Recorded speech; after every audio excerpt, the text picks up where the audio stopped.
In a world obsessed with perfection and productivity, we often overlook the quiet struggles that many people endure behind closed doors.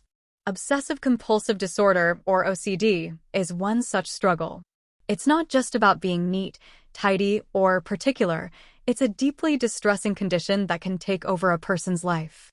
Yet in many Western societies, OCD is often trivialized, misrepresented, and misunderstood. People throw around phrases like, "I'm so OCD," without realizing the real pain and complexity behind those three letters. In this video, we'll dive deep into how Western culture views OCD, examining its historical roots, how media has shaped public perception, the stigma that lingers, and how things are slowly beginning to change. To fully understand the Western perspective on OCD, we need to look back at its origins in psychiatry.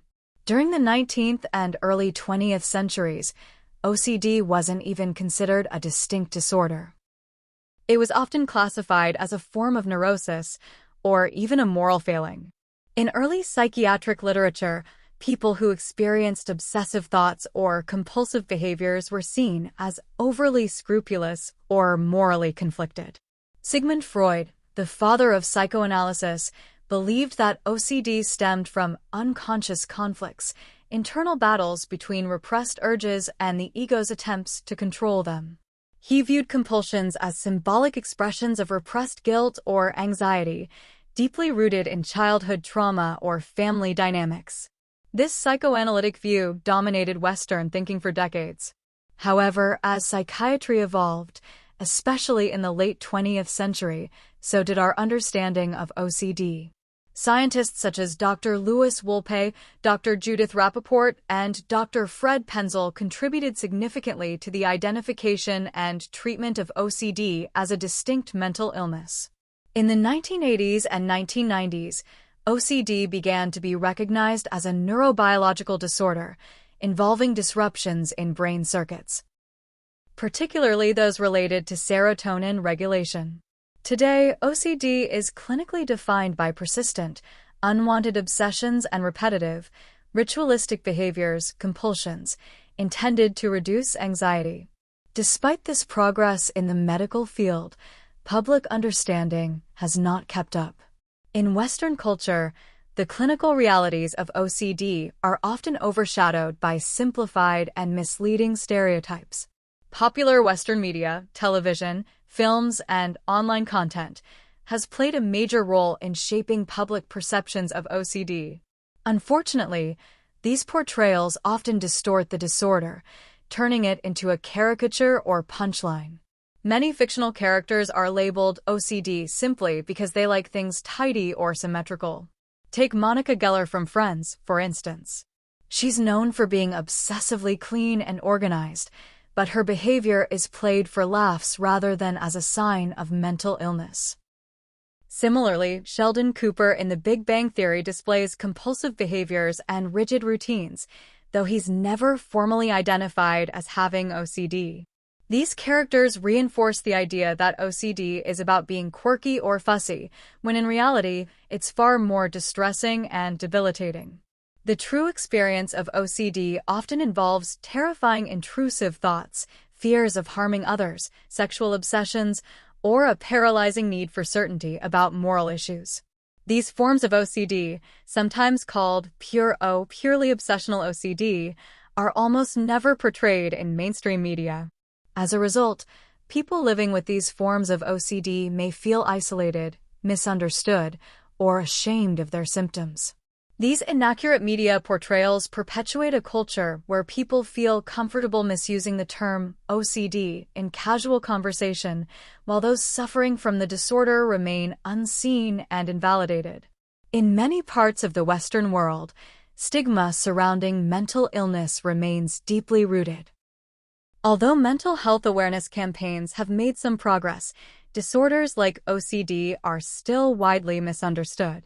There's a persistent belief that people with OCD just need to chill out or stop overthinking. This kind of dismissal can be incredibly damaging. For those with OCD, daily life often involves shame, secrecy, and internal battles that others can't see.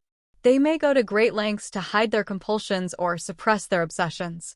The fear of being labeled crazy, irrational, or broken can prevent people from seeking help. In Western societies, where independence and competence are highly valued, admitting to a mental health condition can feel like a failure.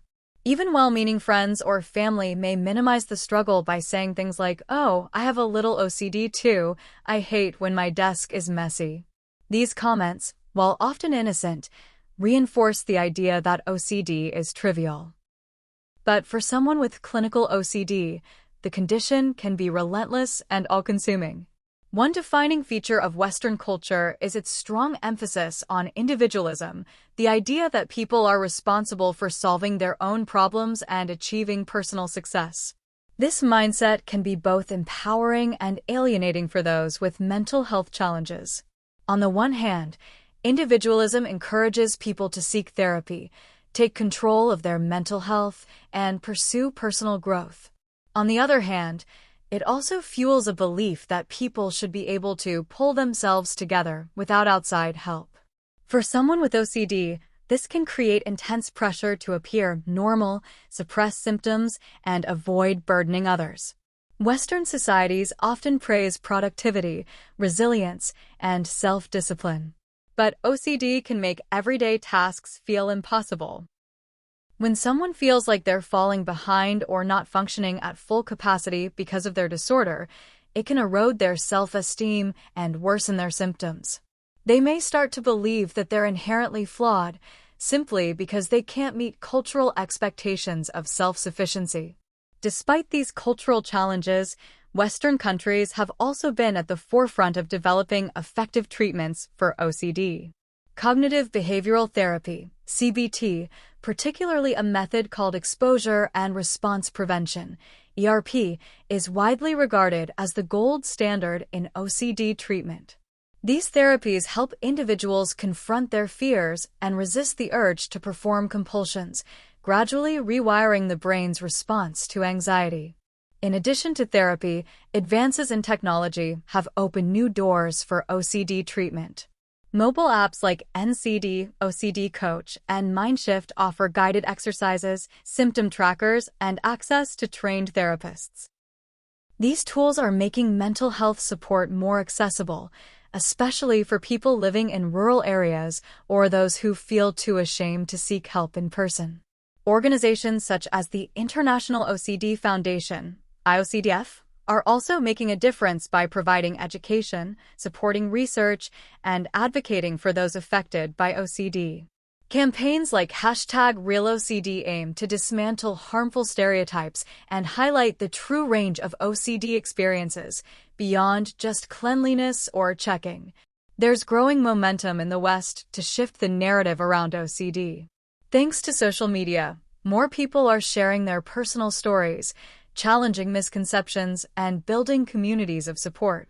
Mental health advocates, influencers, and even celebrities are speaking openly about their experiences with OCD, helping to normalize the conversation.